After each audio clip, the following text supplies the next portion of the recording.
Mama Murdered a Podcast. I'm your host, AB.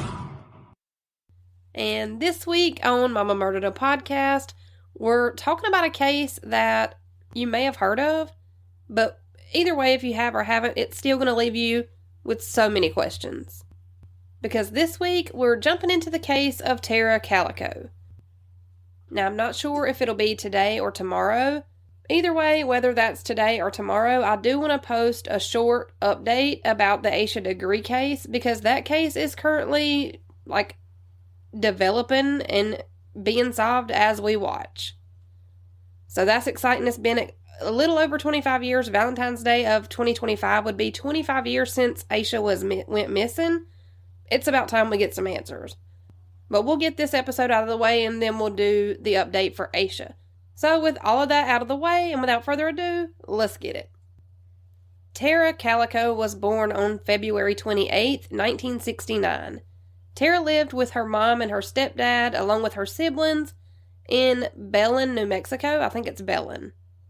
Her mom, Patty, and her dad, David, separated, and Patty remarried a man named John Doe, which would be her stepdad, who they lived with. Now, even though John was Tara's stepdad, from everything that I've read and the way that I kind of understood it, he basically raised Tara like she was his own daughter.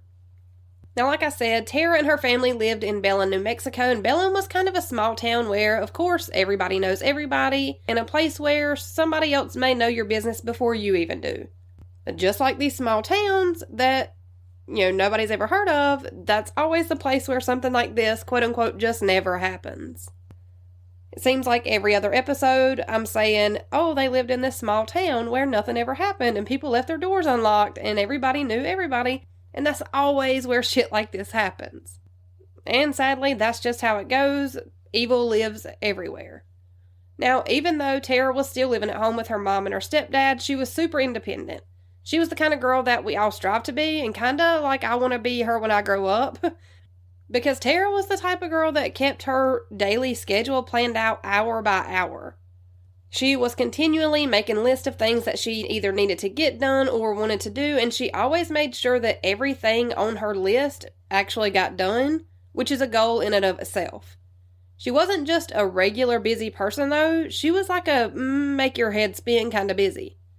She was always on the go, always had something planned, always had somewhere to be, and she made sure that everything got done. Now, it was 1988, and Tara was 19 years old.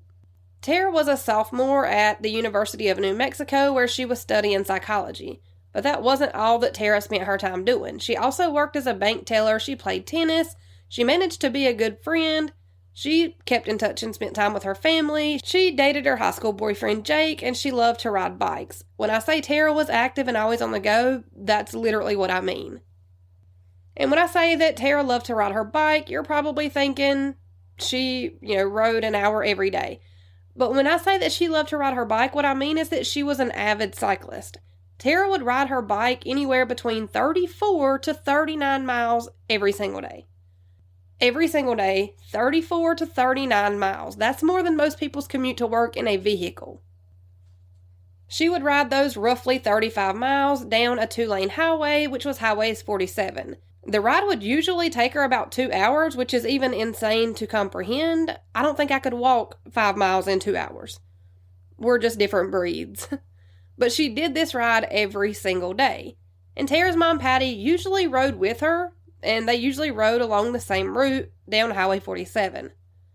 And on the day that Tara was planning to go on her normal bike ride like she always did, Patty usually rode with Tara, but right before this incident, Patty felt like there had been a car that had kind of followed them a little too closely for a little too long, and it made her pretty uncomfortable. So Patty had kind of decided to take a break from riding bicycles. This had kind of scared Patty enough that she just wasn't feeling it. It had really freaked her out, and she had tried to talk Tara into taking a break from riding also, but Tara just absolutely was not having it.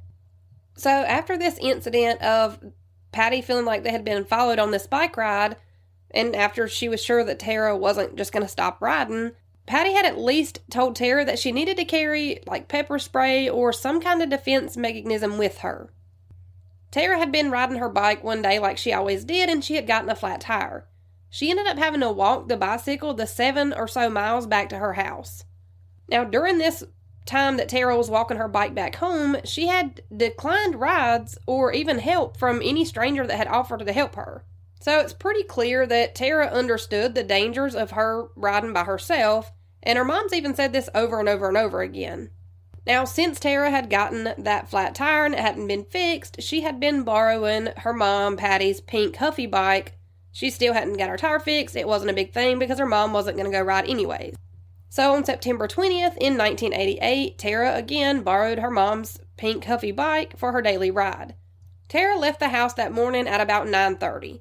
And when she got back from her bike ride, she had planned to meet up with her high school boyfriend to play a tennis match at 12:30. And then after that tennis match, Tara was supposed to be at one of her college classes at 4 o'clock that evening. So again, like I said, she kept a very busy day. So when she headed out for her bike ride, she told her mom that if she wasn't home by about 11:30 or 12 o'clock, she asked her mom if she would just come by and get her. And the only reason that Tara even asked her mom to pick her up if she wasn't back by about 12 o'clock was that so Tara would be able to make sure that, she would make it home in time for her tennis date. And I'm not sure if she said this kind of joking, oh, if I'm not back by 12, you'll have to come and get me because of the flat tire that had happened, or if she genuinely wasn't sure if she'd be back by 12, but she left at 9:30. This usually took about 2 hours. That would put her back at 11:30. So I'm not sure how this was said in context. I have no context for this. So as Tara was heading out for her bike ride, she grabbed her bright yellow Walkman and she stuck a tape of the band Boston inside of it. Now, her mom Patty notices that 11:30 has come and gone and Tara still wasn't back yet. But she waited until about 12 o'clock, just like Tara had asked, and her mom decides, okay, I'm just going to go pick her up. Patty knew the route that Tara always rode, and she headed that same way that Tara would have gone. Her usual route started in their neighborhood, went down Highway 47, and then there was a set of railroad tracks. The railroad tracks were usually where Tara would always turn around and then head back home, and she rode this same route on these same streets every damn day. So Patty drives the whole route that Tara would have taken on her bike, but she doesn't see her. So Patty figures that she maybe just missed her, and she turns around and drives that route again. She thinks that maybe her and Tara had barely missed each other and that Tara was probably back home and getting ready about this time. Again, she had this tennis date. But when Patty gets home, Tara still isn't there. The pink bike isn't there either. And when Patty gets home, Tara's boyfriend Jack was actually calling their house phone. And he was just calling to make sure that Tara was, still on time and going to make it to their tennis date. Patty told Jack that she hadn't gotten back from her bike ride yet, and they both just assumed that she was just running a little bit later than usual. Things happen. It is what it is. So Patty makes this trip down through the neighborhood and onto the highway, and then turns around at the railroad tracks again. She does this, and she still doesn't see Tara or even any sign of Tara around while she's driving this route. And by this time, it's about 12:35 when Patty gets back home from driving that path that Tara would have been riding for the second time. But when she got back from the second trip, she knew something was wrong. This was when it kind of hit. Patty makes this trip looking for Tara for a third time, and it's at about 1:10 that she gets back from the third trip. Patty wakes her husband up to let him know that she'd driven this route that Tara would have taken 3 different times, and that she thinks Tara's missing. Now, Tara's boyfriend Jack calls the house phone again, and Patty lets, Jack know that she can't find Tara and that she thinks she's missing. So Jack heads over immediately to help search for Tara. A friend of Tara's offers to ride his bike on her normal route just to see if he can find her. He's just trying to help. And at this point, they don't know if maybe Tara's hurt, laying in a ditch, or on the side of the highway, or if she'd been taken. They just know they need to find her. Because this doesn't make a whole lot of sense. For somebody as organized and reliable as Tara, she isn't going to miss a tennis date and worry her mom by not showing back up at home. Especially since she had actually asked her mom to come and get her if she wasn't home by 12, whether she was joking when she said that or not. This just wasn't like Tara. So Patty, Tara's boyfriend Jack, and Tara's stepdad John all jump in their car and they go drive this route that Tara would have been riding her bicycle on again. Because at this point, the more eyes, the better. Now, when they get to Highway 47, they are able to flag down a few people and ask if they'd seen a young woman on a bright pink Huffy bike riding down that road. They end up talking to 3 men that were working construction on a crew, and they asked these men if any of them had seen Tara. All 3 of these men say that they haven't seen Tara, but they do also let Patty and John know that they had been on a lunch break for about an hour and that they had just gotten back to the job site. So that would explain maybe why they hadn't seen her. The guys that were on the construction job site told Patty and John that they would keep an eye out for Tara, and they said that if they did see her, they would let her know that her parents were out looking for her and that they were kind of worried. Now, after they talked to the men working construction, they all decided that they could probably cover more ground if they split up. So from here, they all 3 get into separate vehicles and they head out looking for Tara again. Patty stops at a campground that's on a route that Tara would have taken to see if anybody had seen her there. Patty sees a truck with one of those hard camper shells on the bed of it, with 3 men standing around the truck. So she stops and asks these 3 men if they'd seen Tara riding a bicycle. But all 3 of these men were kind of defensive and pretty rude. They just brushed Patty off and dismissed her. So she heads back home and she starts calling hospitals to make sure that Tara wasn't injured and maybe had been picked up and taken to a hospital. When Patty told Tara's stepdad John about the 3 men at the campground that she had ran into, he went back to these 3 men to talk to him himself, especially after Patty kind of explained that they had been pretty rude, kind of dismissive, and even defensive. I think Patty had just gotten a really bad feeling and a weird vibe from them all the way around. So John goes back to the campground to see if these 3 men were still here. And they were. They were still standing around the truck when John pulled up. So when John gets out of his vehicle, he asks these men if they had seen Tara riding her bike that day.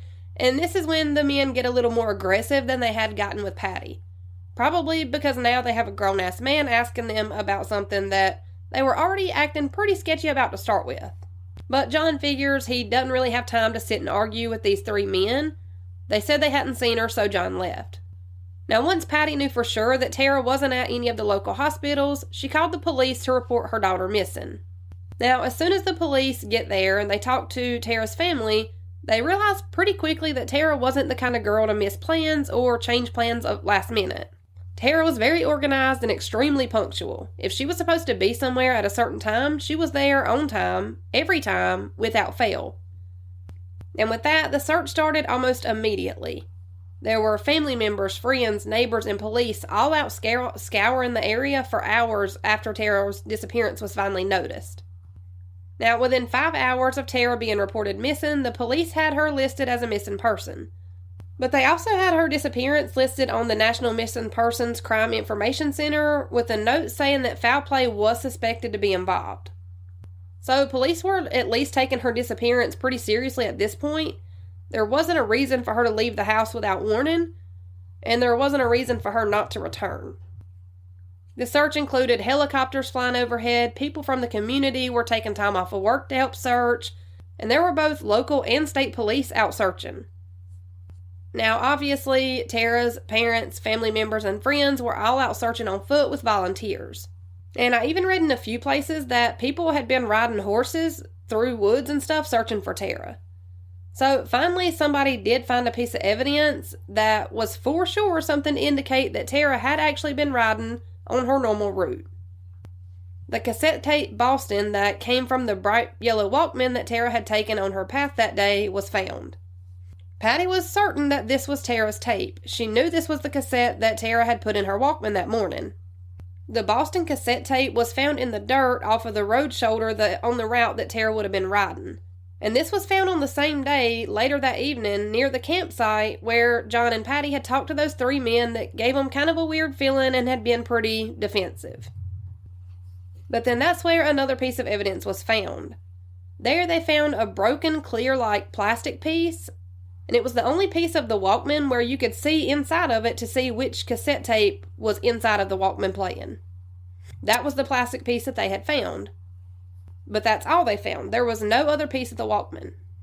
But when they started looking around on the ground where the piece of the Walkman had been found, it also looked like bike tire tracks that were in the dirt off of the road. And the tracks didn't look like tire tracks from a normal bike ride. The tracks almost looked like the bikes had been skidded down to a stop. They went from regular bike track tires to what looks like the tires had been spun out. They could also see car tire marks that were extremely close to where the bike tracks looked like they had skidded off the road. And Patty kind of assumed that Tara had left the cassette tape and the piece of the Walkman behind on purpose to be found. Because the way Patty saw it was, even if Tara thought something bad was about to happen to her, she knew that her mom would be looking for her if she wasn't home by 12 like she'd planned. And Patty wasn't the only one that thought something pretty sinister had happened to Tara. The Valencia County Sheriff, Lawrence Romero, said, quote, "We feel like this is an involuntary disappearance. We understand from talking to her parents and friends that this is totally out of character for her to turn up missing." The search for Tara continued for months and months and months, and nothing was found. The bright pink Huffy bike was never found, and nothing else of Tara's was ever found either. And once the police started asking for eyewitnesses to come forward if they had seen anything, there ended up being about 7 people that had all seen Tara riding her bike that day along her very normal route. The last witness saw her at 11:45 a.m., and 5 out of the 7 witnesses that reported seeing Tara that day also reported seeing an old truck with a hard camper shell on the bed of it. They said that truck was either white, but a white that hadn't been cleaned in a while, or a tan color, or maybe even just a lighter colored truck, but they said that they thought it was a Ford. These 5 witnesses say that they saw the truck at the same time that they saw Tara riding her bike, and that the truck was following Tara too closely and that it seemed odd and out of place. But they said they hadn't really thought much about it until they heard that Tara was missing. And as a woman, I can almost guarantee you that Tara had men ride by her every time she rode her bike, catcalling her or making sly remarks as they passed by. I'm almost positive that she dealt with stuff like this simply because she was a young lady who was pretty, riding a bike alone, and this is America. The search for Tara would continue for 9 months before something else would surface. And then we aren't even 100% sure if the next piece of information is even related to Tara or not. So 9 months after Tara had last been seen, and 1,500 miles away on July 15th, 1989, a lady pulls into a gas station in Port St. Joe, Florida. She walked into the gas station and there was a white van parked beside of her.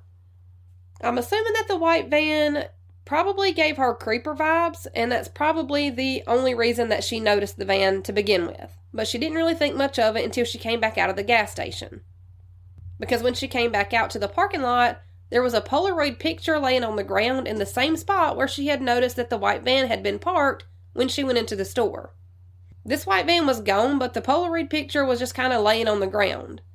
The picture probably scared the actual shit out of her once she looked at it, because it was a picture of a young woman, late teens or early 20s, with duct tape over her mouth, and from the picture it looks like the girl's hands are bound behind her back, and it looks like she's sitting in the back of what looks to be a white van. But that wasn't all. Beside the girl that looks like she's tied up in the van, there's a boy. He looks to be between 7 and 9 years old, and his hands also look like they're bound behind his back. He also has duct tape on his mouth too. Now, it's kind of messed up how Tara's family found out about this Polaroid, but it was actually a family friend who had seen it on a TV show called A Current Affair, and from what I can tell, this TV show is kind of like Unsolved Mysteries, or maybe like America's Most Wanted. But the Current Affair TV show aired, the information about this Polaroid. The family friend saw it, said it looked just like Tara, so they went ahead and called John and Patty to let them know that they might want to look into this picture. And when Tara's family and friends saw this picture flash across the TV scene, they said that it looked so much like Tara. It looked too much like Tara for them not to say anything about it. But Tara had gone missing from New Mexico. This Polaroid had been found in Florida. But either way, John and Patty wanted to see this picture. They had waited 9 months for some kind of answers, some kind of clue, and if this picture was Tara, they wanted to see it and they wanted to know for sure. Now, the lady that originally found the picture in the gas station parking lot, she contacted the police right after she found it, obviously, and she told the officers that she thought the guy driving the van was in his early 30s with a mustache, but that's really as much as she could give them. Police set up roadblocks and they were conducting random traffic stops in the area of white vans with no windows in the back. But yet again, nothing came up of these roadblocks and traffic stops. And after they didn't find anything else in Florida looking for this white van, that's when the police released the Polaroid to the public. These two kids could have been possibly kidnapped victims or child trafficking victims, and they don't know at this point who the two kids in this picture are. The police don't know if this is like a bad prank or if this was real. There's just no way of knowing. Patty and John went to Florida to look at this Polaroid to see if they could identify the girl in the picture. And when Patty saw this picture, she fully, wholeheartedly believed with every fiber of her being that this was Tara. She doesn't doubt that one single bit. And Patty even goes a little bit further with it, and she tells police that Tara had been in a car accident and that she had gotten a pretty gnarly scar on her leg, and that the girl in this picture has the exact same scar in the exact same place as Tara. And another surefire reason that Patty thinks that this is Tara, aside from how much they look alike and the scar on her leg, which I can't see when I look in the picture, but I also should wear glasses. But the third thing that Patty is completely convinced that this is Tara is there's a book laying beside the girl in the back of the van, and it's a book by V.C. Andrews that's called My Sweet Audrina. Now, the author, V.C. Andrews, was Tara's absolute favorite author. But I did a little bit of research, and from what I could tell, this book and author was every late teens, early 20s girl's favorite writer at the time. It was kind of like the Twilight series before our time. Now, this is when the FBI takes over and does a full analysis on the picture that was found, and their analysis came back inconclusive. Something else that's a little weird is on the spine of the book in the picture, there seems to be a phone number. But some of the numbers aren't legible, or they were maybe smeared. And it stated that there are at least 300 phone number possibilities with the numbers that you can make out in that picture on the book spine. Now, there was another analysis of this Polaroid picture done by the Scotland Yard, which is a highly respected, extremely knowledgeable branch of police in the United Kingdom. And when the Scotland Yard did their analysis, they concluded that the young woman in the picture was in fact Tara Calico. This is a big deal. But after yet another analysis by the Los Alamos National Laboratory, they disagreed with what the Scotland Yard said, and they said that they didn't think the woman in this picture was Tara. But even after all these different analyses are all done on this same picture, Patty still believes that this is Tara in this picture. And this is something that I can't really get over about this case because a mom knows her kid. I would 100%, without a doubt, be able to pick out my kid out of any blurry picture. So if Patty thinks this is Tara, then she either believes that this is actually her, or this is an easier way for her to process the fact that Tara might not ever come back home.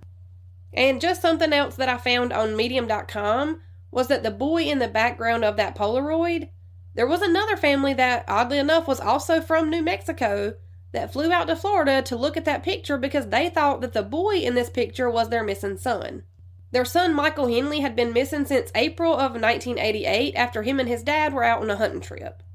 But the idea that this boy in this picture was Michael Henley, who had been missing from New Mexico, was ruled out when Michael's body was found just a few miles from where him and his dad had been hunting at. And Michael had actually died from exposure to the elements. So now we're back to not having the first clue as to who these two kids in this picture are. There are a few short-lived suspects in Tara's case, but none of them ever went very far, and they were all ruled out pretty quickly. So the investigators decide to get in touch with Polaroid, the actual company, and they want to see if they could tell them about the film that was used to take this mysterious picture. And Polaroid was able to determine that the picture found at the gas station had to have been taken after May 1989 because they hadn't even sold that type of film before then. So Tara went missing in New Mexico on September 20th, 1988, and this picture was found all the way in Florida on June 15th, 1989.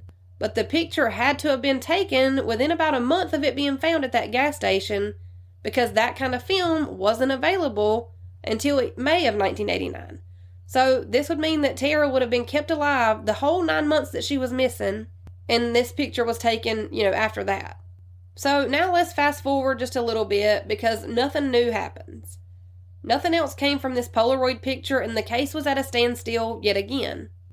So Patty and John go on basically some superhero shit, and they get deputized in 1991 as auxiliary deputies.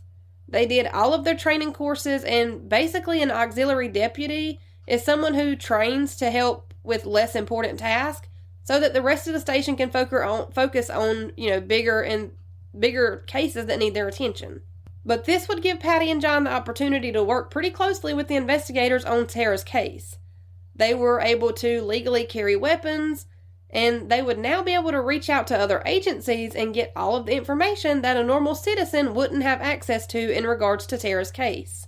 We already know police do a lot of holdback evidence to be able to prove their case once they take things to trial and once they do, investigations into these crimes. So this would give Patty and John a lot of access to things that, like I said, they wouldn't normally have. This is superhero type shit, I'm telling you. But there still wasn't a lot coming from this investigation. But since they were both deputized, Patty and John would be sent pictures of unidentified bodies that matched any kind of closeness of Tara's description. And everyone said that as soon as the couple would be sent over any new photos to look at that may be Tara, that Patty would immediately make sure that she looked at and studied every single picture. Some of these pictures were just deceased bodies, and some of these bodies were tortured and dismembered, and Patty still looked at every single one. And this would eventually start to take a toll on Patty's health, mentally and physically, as you would expect it to. She suffered from multiple strokes after her and John moved to Florida, and as the couple got older, Patty kept having strokes, and her health got to a point where, she couldn't hardly walk or talk. She could write notes, though, and she would write notes to John to talk to him. And even when her health was this bad, Patty would still ask John if a girl on a bike that they passed could have been Tara. And he would have to explain to her that the girls they passed were either too young or too old, not to mention they were living in Florida, and Tara went missing in New Mexico. So obviously the girls on the bikes that they're passing wouldn't be Tara. And Patty's health eventually got so bad that she had to be moved into an assisted living home. John says that even then, they would sit out on the deck and watch people walk and ride by, and Patty would still ask every single time if that girl on the bike could be Tara. John would have to explain this over and over and over again that couldn't be Tara or that wasn't Tara. And Patty eventually passed away in 2006, and up until the very end, she would sit at that window and wait for Tara to just ride her bike back up. Rene Rivera was the county sheriff, and he had been working on Tara's case since he started working as an officer in 1989. There still weren't any new leads that were known to the public, and Rivera didn't think the picture was of Tara. But then in 2008, Rivera came out to the public, and he said something that made everybody scratch their head. Rivera said that he believes that he knows exactly who killed Tara, that he knows who did it, he knows their names, and that they just don't have enough evidence to be able to prove it in a court of law. Rivera said that he knows that it was two teenage boys and that someone had seen them following Tara and grabbing at her while she was riding her bike beside the truck that was following her. And I didn't take down any of these as quotes, so I'm paraphrasing, but he basically said that he thinks that the truck accidentally hit Tara while they were following behind her and grabbing at her. He thinks that she fell off of her bicycle, and he said that he thinks that these two boys took Tara when they realized that they were kind of in too deep, and they panicked and they killed her. But not just that, though. He said that Tara probably knew these two men, and he thinks that her body is still in the area, and that he knows that there were two other people besides these two teenage boys who were involved in Tara's death. And it is allegedly speculated that one of these two teenage boys was the son of the retired sheriff. So this would make a lot of sense as to why, literally nothing was ever found. Because there was nothing that I could find that was concrete enough to say for sure. So, this is all alleged still, but it would make a lot of sense if the sheriff's son accidentally hit and killed a girl and then magically nothing was ever found. That's all I'm saying, hypothetically, allegedly. Now, there were two more pictures that popped up in relation to Tara's case. There's one that's super blurry and her mouth is taped, and I don't think anyone really thinks that this one's Tara. And there's another one of a guy and a girl on a train, and it looks like the girl is wrapped up like with gauze, like you would use to cover wounds. This picture of this man and this woman on this train had been deemed that it was most likely just a prank picture. A very sick prank picture, but a prank nonetheless. Because I don't know who plays those kind of pranks, but nobody really thinks that this one is a picture of Tara on the train either. Now, in 2013, there would finally be a task force formed by local and federal agents to officially reopen Tara's case. One of the men on this task force talked to a former deputy who had taken down a deathbed confession from a man named Henry Brown. Henry Brown told him on his deathbed that he used to hang out with some shady creatures and that one of them was his friend and neighbor at the time, Lawrence Romero Jr., who again was the former sheriff's son.